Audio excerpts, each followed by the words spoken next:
வானத்தையும் பூமியையும் படைத்த சர்வ வல்லமையுள்ள தேவனை ஸ்தோத்தரிப்போமாக. இந்த நவம்பர் 23 முழுவதும் கிருபையாய் நம்மை பாதுகாத்து வந்த தேவனுக்கு நன்றி செலுத்துவோமா? கிருபையும் மகிமையும் நிறைந்த எங்கள் பரிசுத்தமுள்ள நல்ல தகப்பனே, ஸ்தோத்தரிக்கிறோம், துதிக்கிறோம் ராஜா. இந்த இரவு நேரத்திலும் உம்மை நோக்கி பார்க்கக்கூடிய கிருபையை கொடுத்ததற்காக நன்றி தகப்பனே. அப்பா, இந்த நாளிலும் உங்களுக்கு பிரியமில்லாத காரியங்களை செய்து உடைய இருதயத்தை துக்கப்படுத்தியதற்காக எங்களை தயவாய் மன்னியும் ஆண்டவரே. உமக்கு பிரியமான பிள்ளையை வாழ உதவி செய்யுங்கப்பா. இந்த நாளிலும் எங்கள் தேவைகள் எல்லாவற்றையும் சந்தித்து நாங்கள் சோர்ந்து போகாதபடி உடைய வார்த்தை கொண்டு எங்களை குணப்படுத்தியதற்காக நன்றி தகப்பனே. ஆண்டவரே, இந்த நாளிலும் நாங்கள் மற்றவங்க வாழ்க்கையை பார்த்து பொறாமப்பட்டதற்காக எங்களை தயவா மன்னிச்சிடுங்க ஏசப்பா.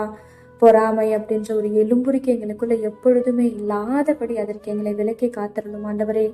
அப்பா, மற்றவங்க வாழ்க்கையை ஒப்பிட்டு பார்க்காதபடி நீங்க கொடுத்த வாழ்க்கையில சந்தோஷமாகவும் சமாதானமாகவும் வாழ எங்களுக்கு கற்றுத்தாங்கப்பா. உண்மை போல எல்லாரையும் நேசிக்க கற்றுத்தாரும். இந்த இரவு நேரத்தில் ஜெபிக்கிற ஒவ்வொருவரையும் ஆசிர்வதிங்கப்பா. அவர்கள் குடும்பங்களையும் நீர் பாதுகாத்து வழிநடத்தும். எங்கள் ஆவி, ஆத்துமா, சரீரம் முழுவதையும் உடைய கரத்திலே கொடுக்கிறோம். நீர் பொறுப்படுத்தி நீர் வழிநடத்தும். இயேசு கிறிஸ்துவின் இனிய நாமத்தில் ஜெபிக்கிறோம் எங்கள் ஜீவனுள்ள நல்ல பிதாவே, ஆமென்.